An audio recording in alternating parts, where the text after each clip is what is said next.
dans la deuxième partie de notre cours sur le réseau. On est au niveau des composantes, on a vu les terminaux, euh, on a vu le câble pair tossadé, on a vu la tête RJ45, donc c'est cette tête qu'on doit connecter dans la carte, carte réseau. Donc, quand le câble est déjà sectif, voilà ce que ça donne. Voilà les ordres dans lesquels on sective un câble droit. Donc ça, c'est pour la fibre optique. La fibre optique est en fibre de verre. Voilà. Donc, on va voir un montage d'un réseau simple. Donc, vous avez besoin d'un ordinateur, notamment, deuxième ordinateur. Les deux ordinateurs peuvent être reliés automatiquement sans avoir besoin d'un switch ou d'un routeur. Parce que c'est deux ordinateurs. Quand il s'agit de deux ordinateurs, la connexion peut se faire directement. Voilà. Là, il n'y aura pas de problème. Mais déjà, quand ça devient plus de deux, ça devient un peu compliqué. Là, on parle de câble croisé. Donc, le câble croisé, c'est quand les deux machines sont reliées directement sans, par l'intermédiaire d'un câble RJ45 ou d'un paire tossadé ou d'un câble coaxial. Donc, voilà, c'est que c'est qu'un câble croisé. Donc, voilà la manière dont les câbles croisés, on peut les sectionner facilement. Voilà l'ordre pour faire le settillage des câbles croisés.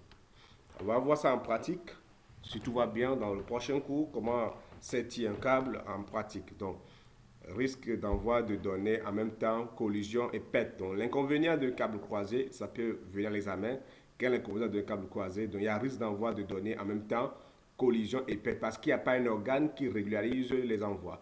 Il n'y a pas un équipement qui peut sélectionner les ordinateurs prioritaires, puisque là, ils sont tous clients-clients et il peut y avoir des risques. Donc, voilà.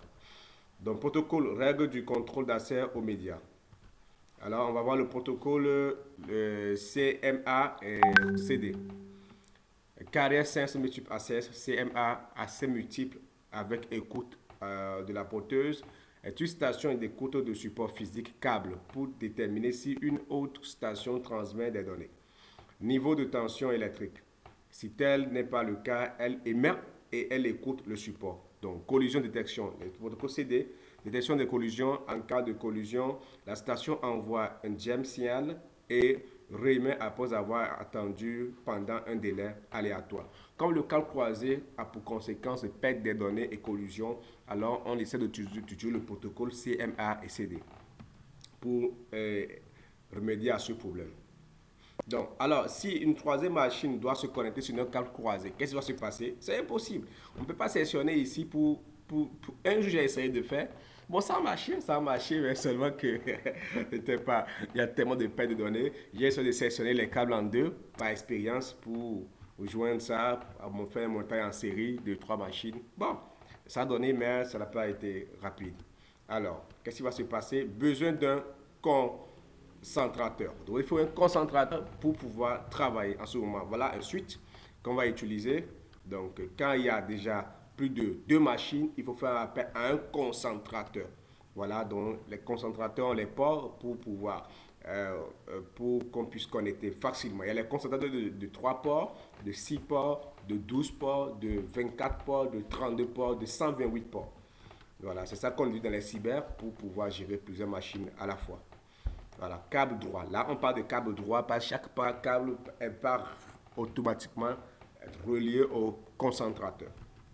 Alors, le hub, voilà, ou le switch, c'est presque la même chose. On met ça dans le hub.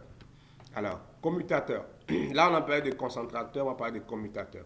Là, imaginez qu'il y a deux zones. Donc, limitation des hubs, bande passante partagée plus haut risque de collision.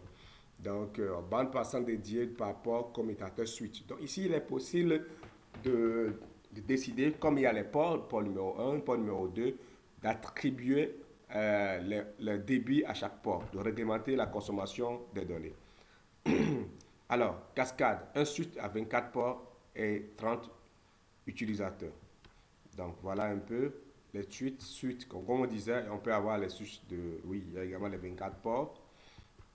Donc, qu'est-ce qu'il faut faire? En ce moment, il est question de relier les switches. Donc ici, le nombre de machines qui existent dans le bureau est largement supérieur au nombre de ports que comporte un switch. Ils ont un switch de 24 ports et là, il y a plus de 48, bien plus de 30 utilisateurs, plus de 24 utilisateurs. Ils sont obligés d'utiliser deux switches et de les connecter. L'utilisation d'un câble croisé entre les deux switches. Donc, la longueur, c'est qui est plus inférieure à 90 mètres. Si la longueur est supérieure à 90 mètres, alors on utilise la fibre optique en réalité. Alors, multidomètre 550 mégas doit conduire généralement 1 mégabit.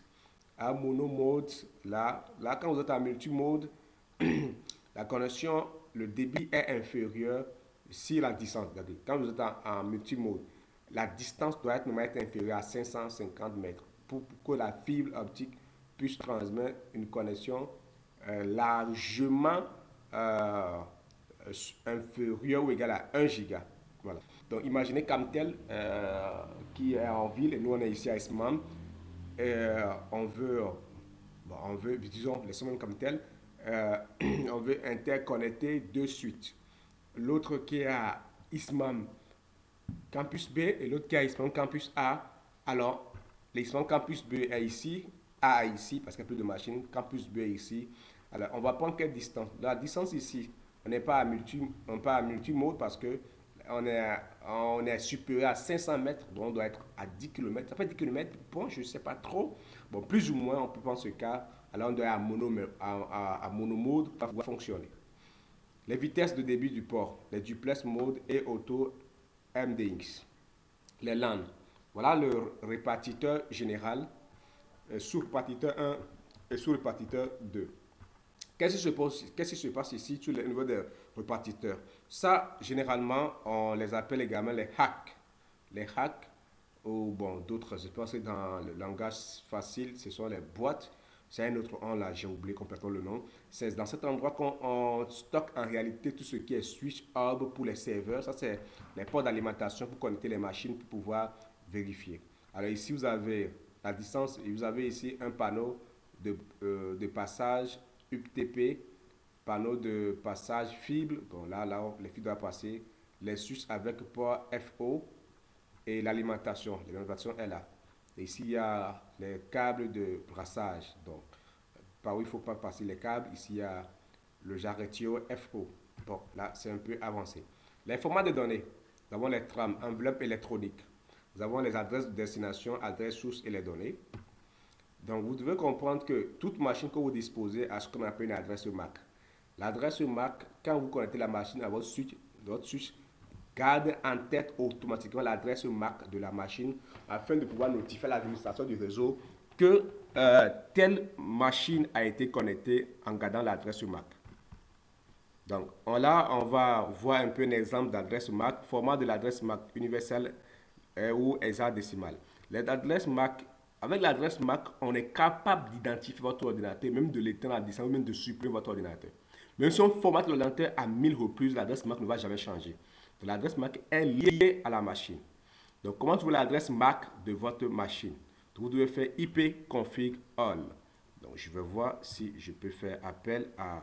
Bon, vous devez faire dans démarrer CMD. Quand vous allez dans CMD, vous allez voir votre CMD qui va s'ouvrir. Voilà. Là, je vais faire... Là, invite commando est allumé. Vous allez faire IP config -al. Voilà, vous patientez, il doit vous donner normalement votre adresse IP, votre adresse MAC. Voilà mon adresse MAC, tout est là, je ne veux pas trop traîner sur ça. Donc vous allez avoir votre adresse.